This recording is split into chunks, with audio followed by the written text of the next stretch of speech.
another Owen run. He's going to worry them again. It's a great run by Michael Owen, and he might finish it off. Oh, it's a wonderful goal! What an amazing... Okay, welcome to another episode of The Front Three with myself, Big Will, Coach Dan, and the prodigy himself, AJ. Once again, AJ is still on the subs bench, but he will be back very, very soon. But of course, today you got myself and Coach. How you doing, Coach? I'm very well, Big Will. And yourself? I'm ready and raring to go. That's the most important thing. So when you're ready, let's take off.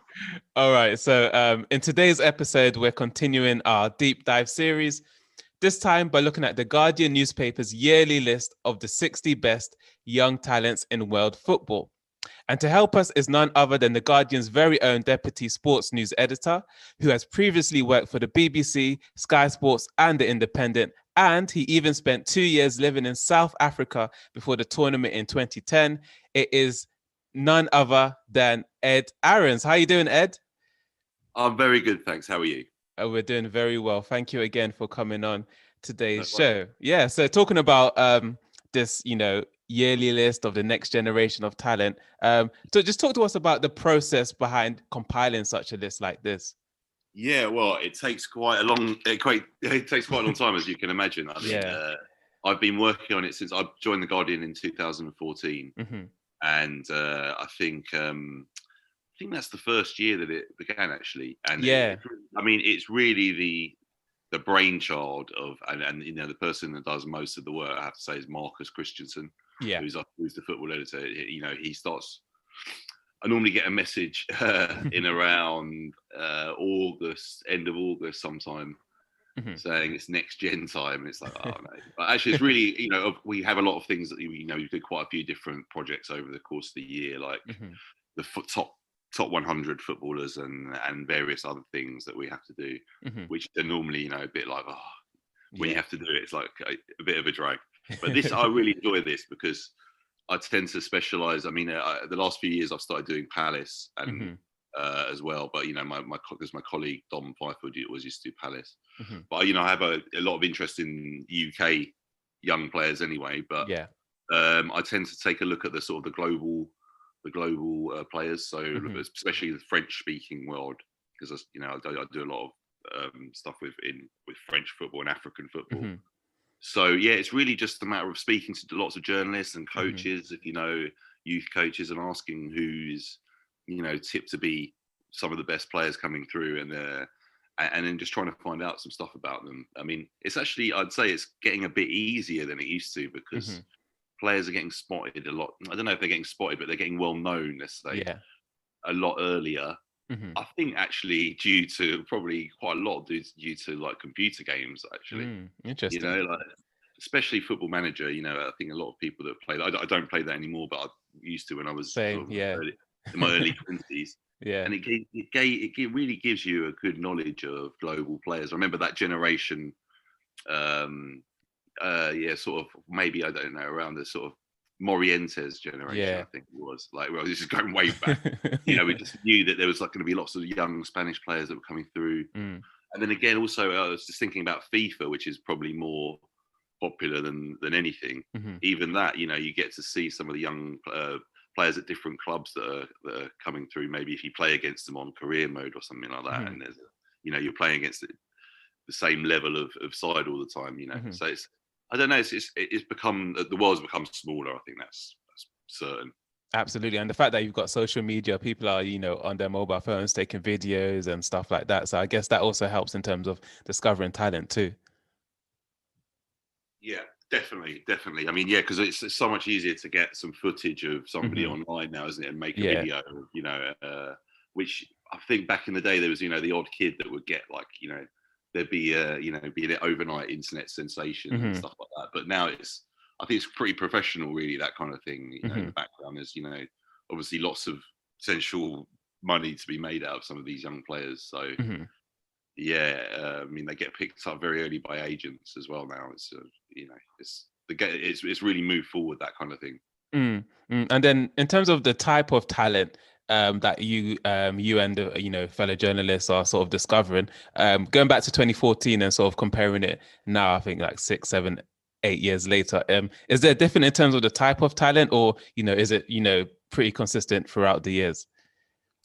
Like, Well, are we getting more wingers? Is there more like I see what you mean, defenders? right? Yeah. Yeah. Well, just to say, I think it also have to say like this wouldn't be possible without the network of people that we have around the globe, really. And it's down to Marcus and we use it for the World Cup as well. We have local experts, and you can't really beat that. You can have someone from England pretending they know loads about Colombian football, or maybe they do a bit, but you have a Colombian journalist who knows the best young players there, coming through. I think that's the key. But no, I think we've always tried to do quite a big spread of positions. Like, I was just having a look now back at the 2015. There's some, Upamecano. I remember being very excited about his name when I first saw it.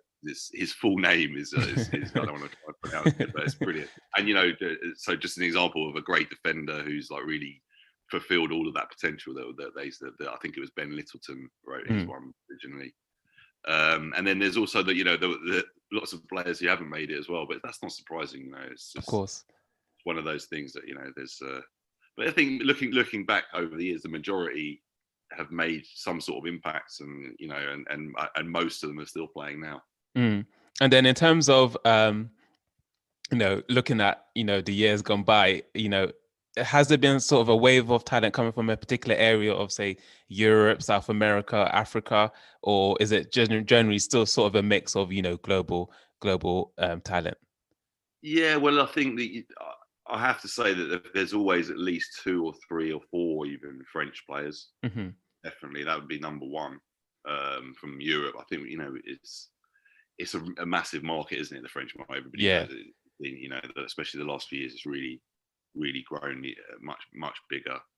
And obviously Brazil and Argentina, a steady stream. But yeah, I think that we have over the years. There's been quite a few different, smaller countries where you wouldn't expect, players to come from. Like, we had a North Korean on the first.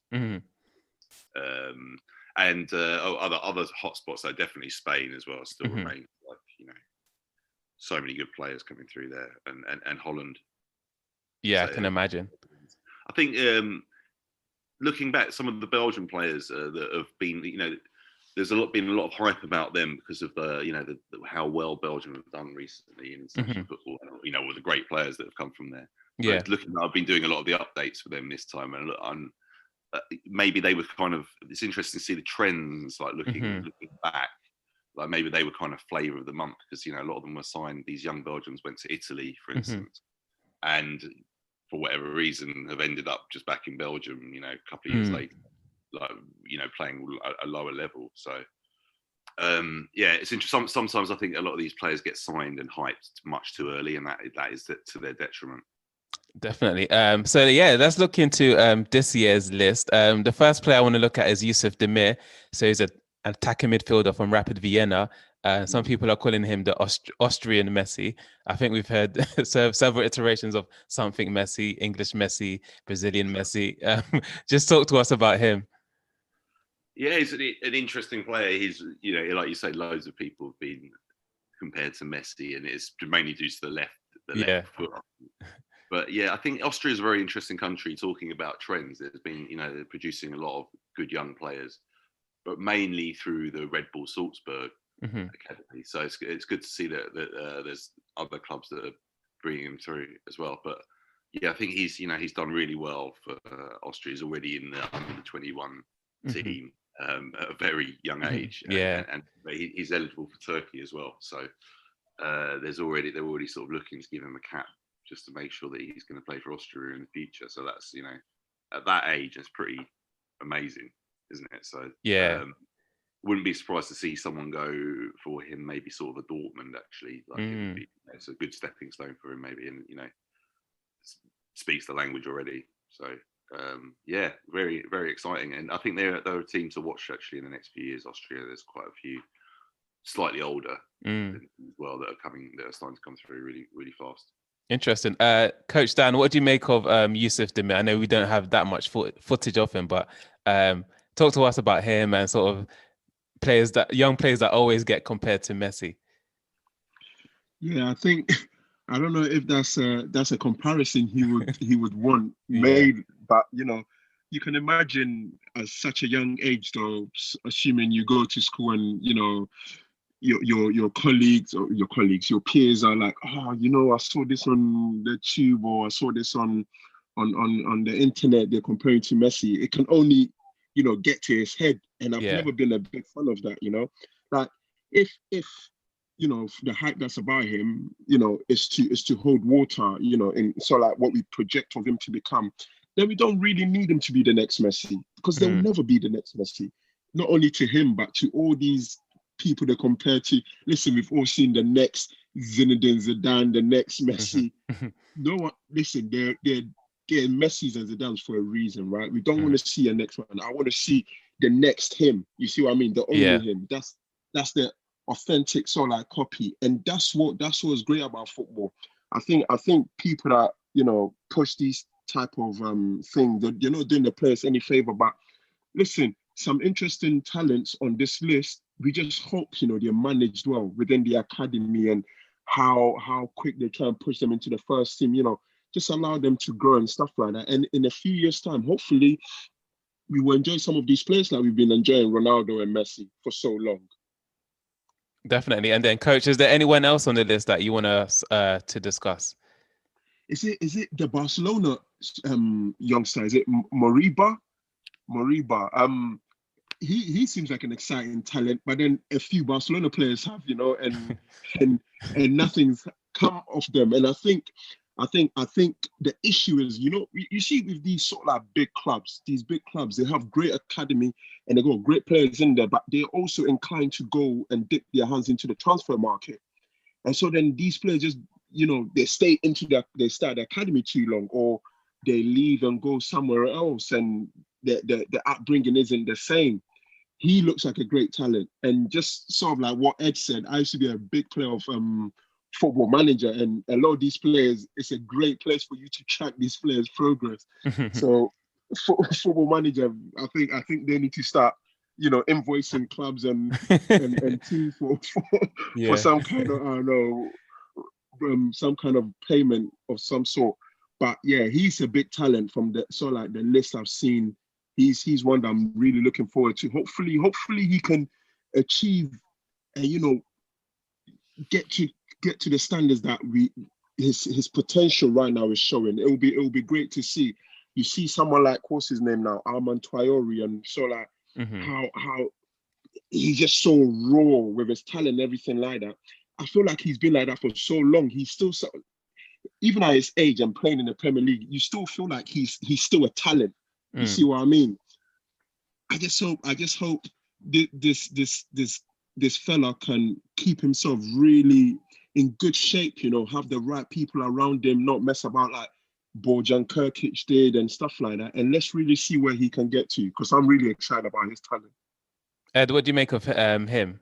Yeah, he looks the real deal. I mean, it's an interesting background. Like you say, he's got a similar background to Traoré, but I mean, he was born in Guinea, Moriba, so he's going to play for Spain, by the looks of things. And I mean, it's maybe he's the sort of person that Barcelona need, for the next generation. Messi was sort of a similar age, wasn't he, when he got into the team, and they're looking to build a new thing, a new generation there, and it's perhaps somebody like that who could do it. I mean, the African players at Barcelona have, apart from Samuel Eto'o and before and Keita as well.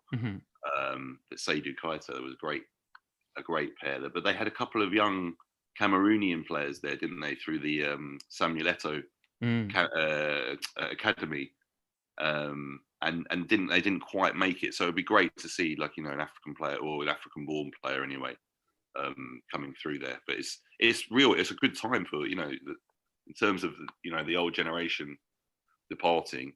He might get some opportunities. Definitely. And then just sticking with the theme of Africa, obviously you spent a few years there in South Africa. What is sort of the talent like in Africa in the next, do you see a lot of talent moving across Europe in the next few years, or what's your assessment of sort of the talent level in Africa right now? Well, I wrote just my book about the history of African players in the Premier League. It came out in June, and it's called Made in Africa. Just to get a little plug in there. There you go.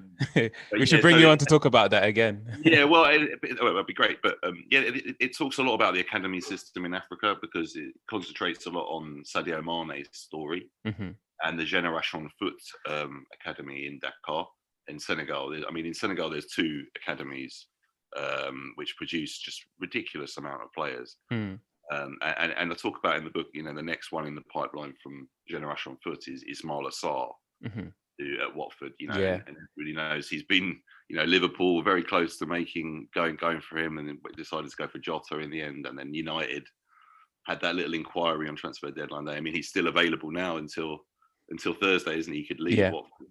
So that is an example of the sort of, there is a pipeline of talent coming from Africa now, young talent, especially from Senegal and also Mali.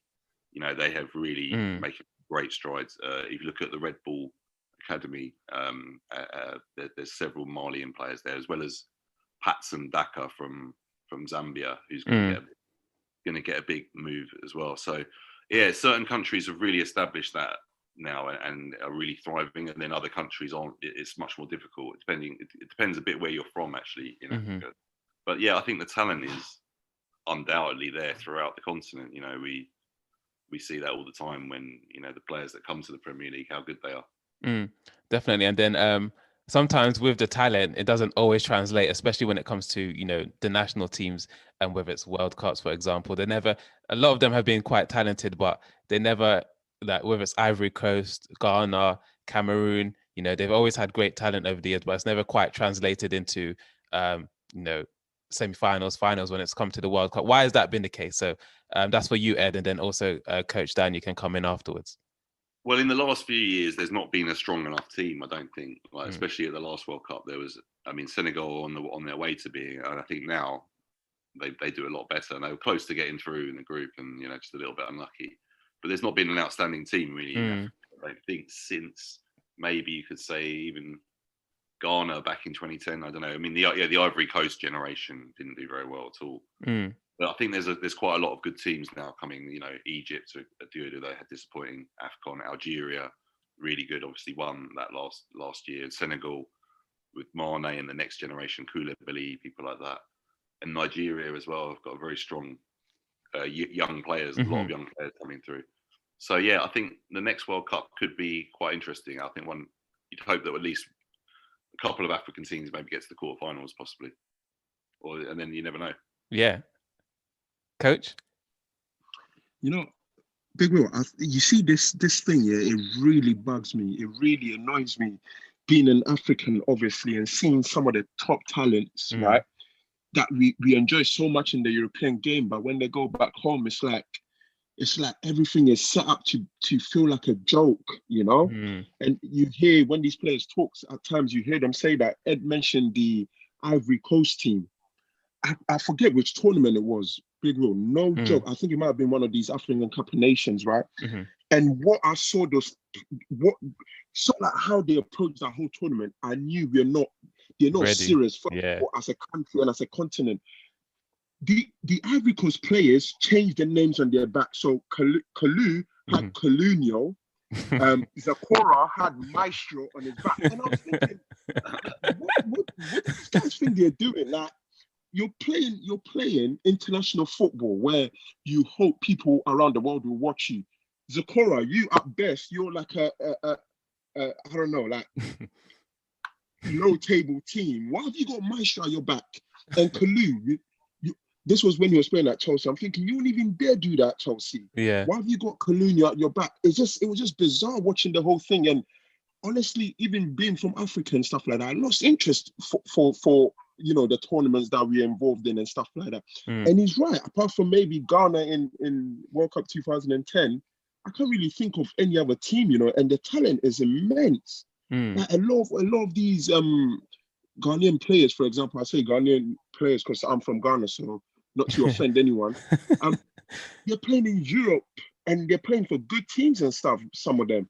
But they go back home and it's just the setup is wrong. And I also feel like a lot of the time the managers that coaches these clubs, they don't have the pedigree to handle such big names or just have that tactical awareness, to really compete against the biggest teams when it comes to these tournaments, like the World Cups and stuff.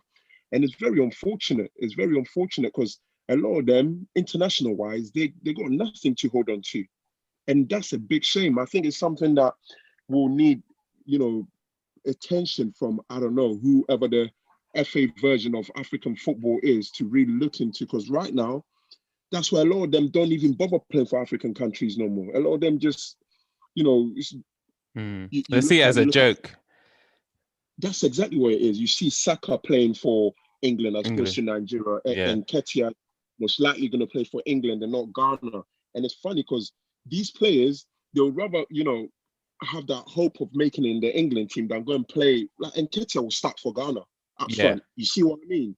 But the whole setup is a joke. And so they'll rather stay in the European countries. And I don't even blame them for that, honestly. Unless we really stamp down on that and have a setup that really takes what we're trying to do serious, I'm for them carrying on playing in Europe and for countries that, are maybe their second homes or where they were born by their parents from elsewhere, honestly. Yeah, we'll go back to the list, but Ed, just on that point in terms of, when these players all of a sudden they go back to Africa, it's the African Nations Cup, for example, or when they're within their national teams, it seems like there seems to be sort of a different level of professionality compared to when they're in Europe with their, team clubs. Yeah, I think most that's been the way, unfortunately, for a lot of African teams over the years. Players, Lucas Radebe, talk in the book again. He talks about it, and also the strain that it puts on their bodies, like having to travel so far. For this international break, England players have had 3 games, but they've had to travel. They can't go anywhere. Whereas, if you're playing for lower, I think actually it's a bit better these days because they're organising games in Europe a lot of the time in these friendlies. But once the qualifiers begin, then it's going to be. It really takes its toll with all that travelling, and it's and when they arrive, it's not the conditions that they're used to as well. So it's really tough. I think somebody like Wilfried Zaha, he found that he was in the England setup until the under-21s, and even played for the senior team twice in friendlies, and then decided to go for Ivory Coast because his parents are from there, and he was born there, of course, and so. But I think it's a good idea though because he's made a mark for them. But some players it's a really difficult decision for them to make. I think, especially early. Talking about Nketiah, does he hang on for a few years and wait for England? He's probably good enough eventually, or commit to Ghana. It's really difficult, but it is quite a big thing to make to move when you're that young to commit to playing for an African nation because of just all the difficulties that it can present. So it's a shame because if the best players were playing for African nations, then I think they do a lot better. But they just need to be trying to be a bit more organised, I think, when it comes to the big tournaments. But we're seeing that. I think you'll see, especially with Senegal, there were just the way that they run things there, and the manager, everybody involved is very, very professional. They know what their goal is. And it's really they're getting that mindset of not just being there to see what happens, but actually be prepared and give it their best shot and be on a level playing field with everybody else. Absolutely. So going back to the Guardian's next gen list, one player I want to talk about is Alex Robertson. He plays for Manchester City. Obviously, we've seen Phil Foden come through. How do you feel Alex Robertson's trajectory will be for Man City? Yeah, it's going to be hard for him, isn't it? Because we've seen with Foden, everybody's known about him for years, and he's had to be so patient to get through with his absolutely unbelievable talent. So it's going to be interesting how City are going to manage all these players that they're going to have at their disposal. Because not only have they got their own academy, which is one of the best in the world, and they're recruiting players from all over the place, and then also the rest of the world network that they have, not Manchester City but the City Football Group, 10 clubs, in all the hotspots now. Really, Mm-hmm. you know, they just signed up a French club, Troyes, which has good reputation for producing young players. So yeah, it's going to be very difficult. But in terms of Robertson, you know, it's going to be interesting to see what if he gets a chance soon. Probably not. Maybe it's going to depend on how long Pep stays as well, because he's shown that he wants to give young players a chance if they're good enough. But it's going to be that particular position is really hot. You know, that is, you have to be so good to get in the Pep Guardiola team in that position, don't you? Yeah, So, absolutely. Yeah, we'll see. Yeah, definitely. And then a few players I want to talk about as well is you got Samuel Jr. and then Jamal Musiala. Both come through Chelsea's academy. You know, it's quite interesting. You know, Chelsea, they have a lot of players who have come through their academy but do not play for the club anymore, or you know, are out on loan. What do you make of both of them? Yeah, very interesting, both of them. I mean, I wrote both these for the Next Gen, and I've done a piece actually about Jamal Musiala for like a few months ago, because he went to the same school as Callum Hudson Odoi and Victor Moses. It's very close to me, right, where I live, and it's connected with Chelsea. But Jamal Musiala had an amazing year, like since he left Chelsea, because he's the youngest player to ever score for Bayern Munich. Like, it's just unbelievable statistic. And he's eligible to play for England, Nigeria, and Germany. He's played for England and Germany at youth level. But he's moved back to Germany, and I think it's looking like he may go to Germany, but it's undecided. But you know, he's a real star. You know, up there. I imagine in a year's time we're talking about, you know, if he does commit to England, maybe getting into the squad potentially. I don't know. Wow. The trajectory that he's on is really, really exciting. And yeah, talking about the Chelsea thing, you know, lots of players that have left at this interestingly at the time where, you know, Lampard was starting to give young players a chance.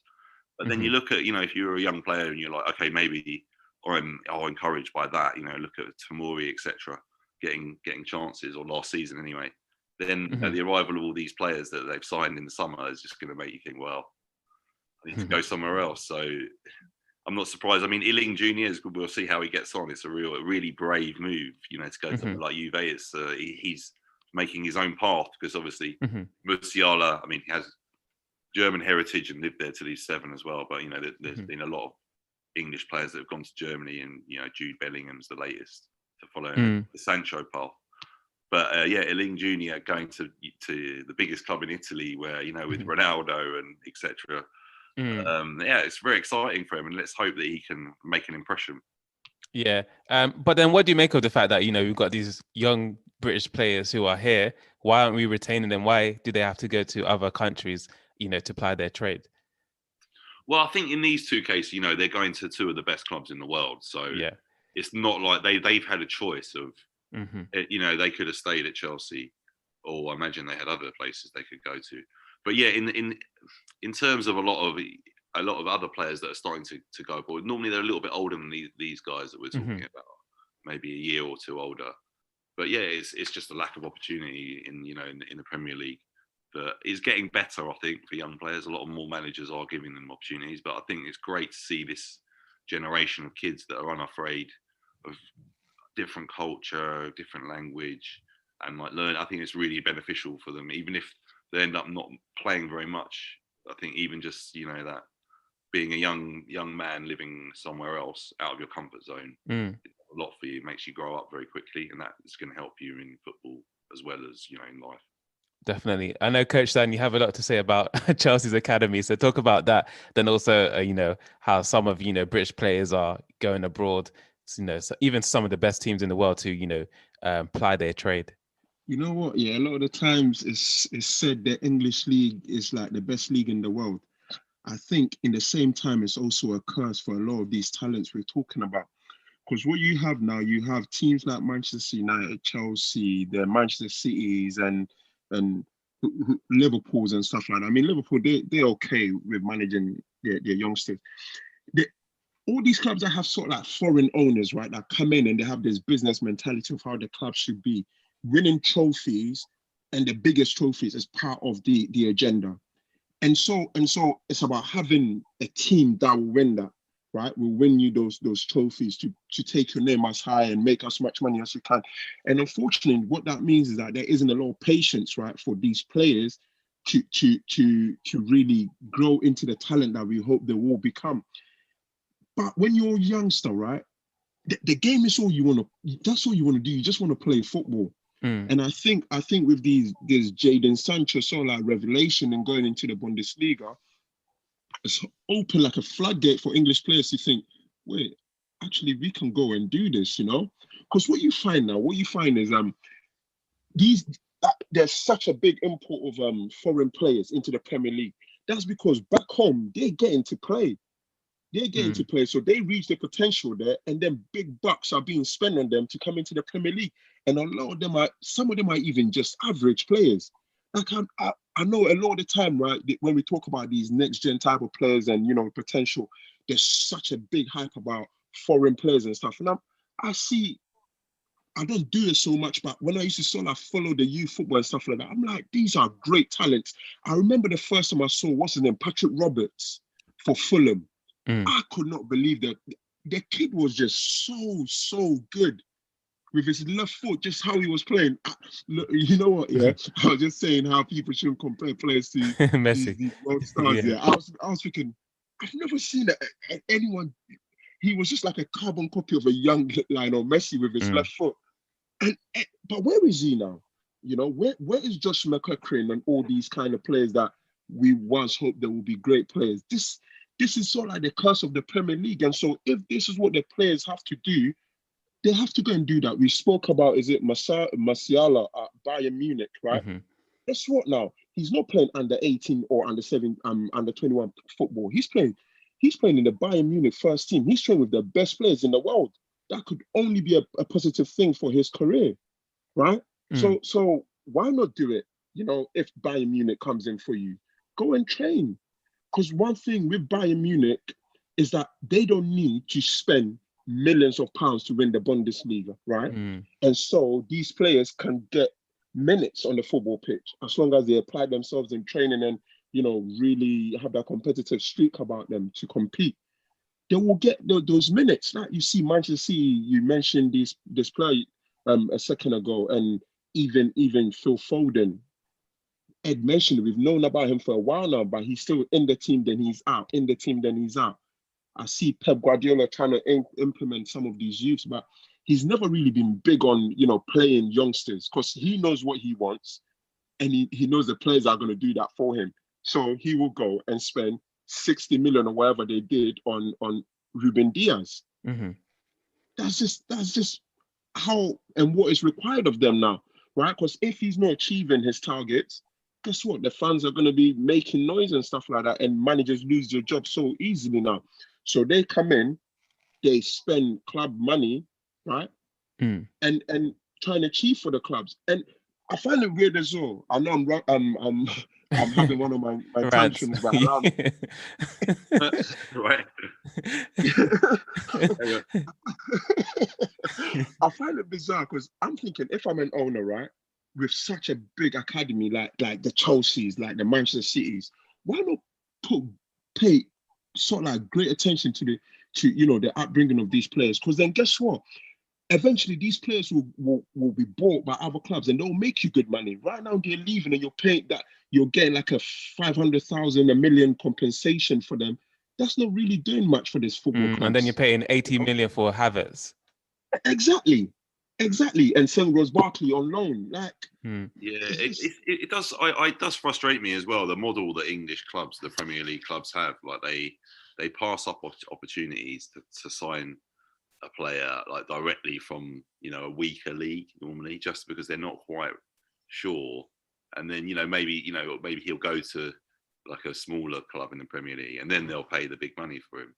Or you know, it's just the model. Just they've got so much money that they can afford to make big mistakes, and they don't really care. To be honest, they're like, you know, well, they obviously don't want to waste money, but you know, it's kind of they want to be sure if they're buying a big player, they want to be sure like somebody like Havertz, Mm-hmm. rather than, give it to a trust in a youth player, maybe it'll work. It's a shame, because a good point I wanted to make, actually, I think that English clubs are producing some of the best players in the world because of the facilities and the money that they've got, and the coaching, everything, and then from the top down, the resources that are being put into youth football in England is, we're reaping the rewards. We're seeing that some of the generations that we've had coming through. So if those guys don't get a place to play in that crucial age, 17 to 20, really, 18 to 20, then we'll potentially lose them. Somebody like Roberts, just been perennially on loan, and all right, he's had flashes of brilliance, but it's looking like he's not going to fulfill all that potential that you saw a few years ago, unfortunately. But yeah, they just need the chance. They need the opportunities and to develop, because all these players we're talking about are ready to be stars, but there's still a massive journey to go on, isn't there? Like, from all that potential, making it into reality is the that's a massive step that you can only get from playing, really. You know what? Just one thing. I was watching the England v Belgium game, right? And it's funny because Belgium is ranked like the best team in the world by FIFA, if I'm correct. Yeah. Yeah. And we talk about Belgium being like this golden age, the sort of like the team they have. I mean, a few of them have stepped out now, but you get what I mean with sort of like the core players they have. And I was looking at the team, I'm thinking, you know what? If you compare them player to player to the England team, you mostly take the England players. Think about that. If you take them player for player, you probably pick most of the England players, but Kevin De Bruyne, like Harry Kane and Romelu Lukaku. I don't even feel there's no argument there, right? Most people will pick Harry Kane. If you think about it, I know he wasn't playing, but you get the argument I'm trying to make. Anyway. Yeah, Sorry, I know what you mean. No, well, I think yeah, they've got it's a smaller country in terms of population, and they had a lot of players missing, and it is a real golden generation. I did something about what's coming after this golden generation for Belgium, and there's a few, but there's by no means anything like what they've had for the last 10 years. This guy Jeremy Doku looks like he's got a lot of potential. He came on again, just had a big move to Rennes, but he's very raw. But yeah, there's a few, but it's not like when Hazard, because everybody knew about. I remember back in the day, like everyone knew about Hazard and De Bruyne and Courtois and all those guys like coming through when they were like 17, 18, and they were sort of tipped to be. It was their golden generation, and they are still producing good players, but nothing like the players that are being produced by England now. Definitely. And one thing you talked about, Ed, was this fact that, there's a lot of potential here, whether it's this 60 next gen list or the ones you've done in the past. But then there's the reality. Do these type of talents come to fruition? Because, if you look at, I think it's the 2017 class where you have, Alphonso Davies, Jadon Sancho, Haaland, Ferran Torres, for example. These are players that were, picked to be the next gen. And, we're seeing that they are, but there's always those who don't quite, make it. So, Coach Dan, do you want to just talk about, what's the difference between those who make it and those who don't, even though some of them might even be more talented? Oh man, it's a long one. I know. I feel like it's a combination of being brave as youngsters, and also having the right people around them. I feel like that's the only thing you can really put it down to. I mean, I'm open to sort of like other ways that, these players reach it. And of course, internally, they've got to be like hardworking players. Because I meant like brave in the sense that, if maybe like Sancho, I want to leave Manchester City and go and play at Borussia Dortmund, those things are it's very important, because sometimes you find these players where they're just comfortable where they are, right? Like, I feel like a lot of the Chelsea youth are, for example, because they get good money even when they're playing under 21 football. And a lot of these guys, listen, if you've come into contact with a lot of these youth players, once they're getting the money, they can get themselves a car, maybe a house for mum or for themselves, get a few girls. Like, to them, they're done. A lot of players, like you it's hard to comprehend, but sometimes they're just done, you know? Mm. They're getting their money in, they don't really care, although they will tell you otherwise. So I want to play, but there's no push. There's no push from their side to say, you know what, maybe I'm comfortable here, but let me step out, you know, let me go and actually make a name for myself, right? And so then they'll just be calm and just do what they're doing. But you have someone like Haaland, who probably growing up wasn't earning us anywhere near some of what Chelsea used to do, but what he was getting is a lot of playing time, right? And you can see he's a very, very sort of like competitive individual. And it's worked in his favor. He's made this move surprisingly to Dortmund. I can't believe no one was like betting for him, but now it seems like everyone now wants him. Like, it's these little things, you know, that makes the difference for these kinds of players. Like, if you don't have good people around you, we've got, what's his name? Jamal Morrison, not Rafael Morrison, if I'm getting the name right. Mm-hmm. Yeah. This guy was supposed to be a revelation, you know? Now he's become this traveler where he goes to a team after a year or two, they know enough about him, they don't want him. But it's funny because people know his history and still clubs take the chance on him, right? Because you just hope that one day he will really step out into this player that we hoped he would be. But it's just not happening. And him, from what I understand, was the people he had around him, you know, and so like him feeling like he was already a made player.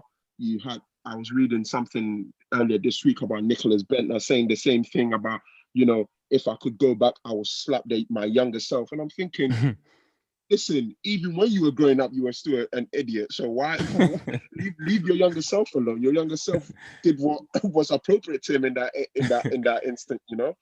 And so I think one big thing as well with sort of like the players, you know, not reaching the potential and, you know, talking about players around them. I think, you know, the idea of agents, right, initially was meant to be a good thing. But I also feel for some agents, or for some players, sorry, their agents are a detriment to their career. The amount of times you hear, you know, an agent has tried to go in behind to claim more money and that's, you know, messed up a player's career and stuff like that.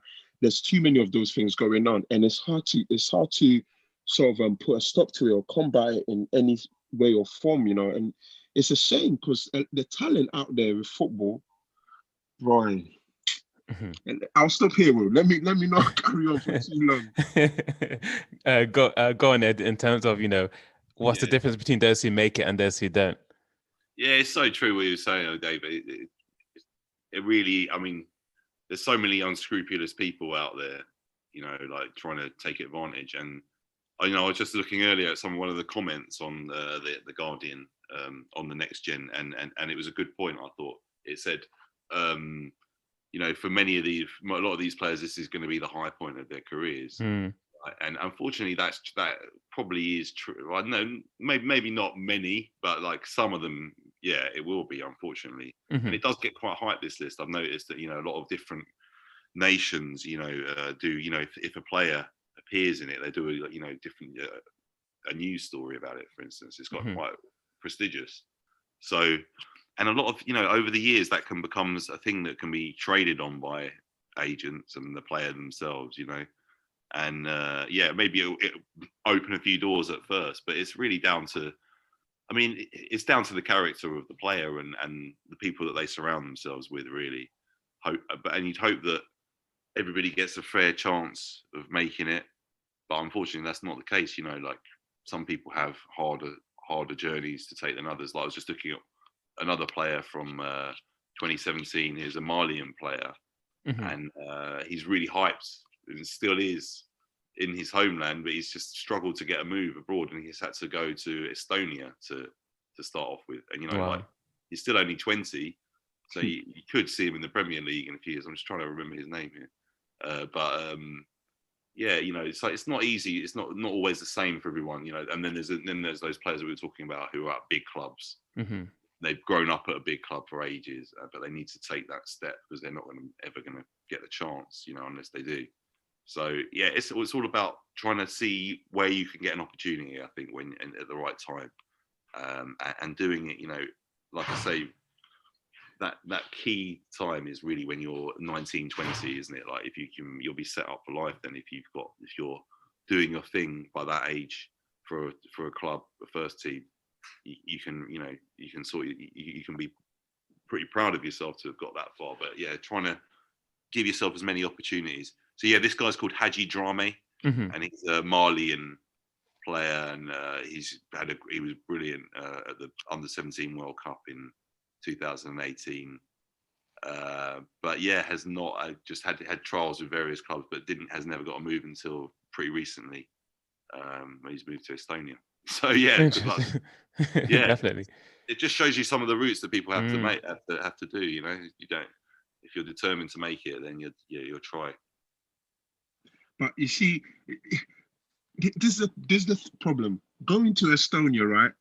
He's not getting the level of quality training that he will need to advance as quick as or as well as he needs to in order to come and compete in the best leagues in the world.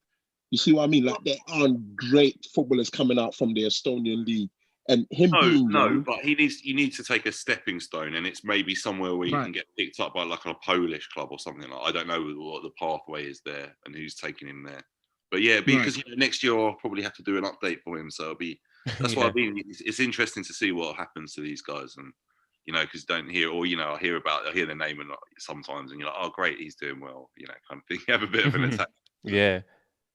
No, I mean, it'll be great. It'll be great for them to reach their potential. I mean, and I wanted to ask you quickly, I mean, look, of all these sort of players we have on the list, right, and we have had in the past, the law of averages tells us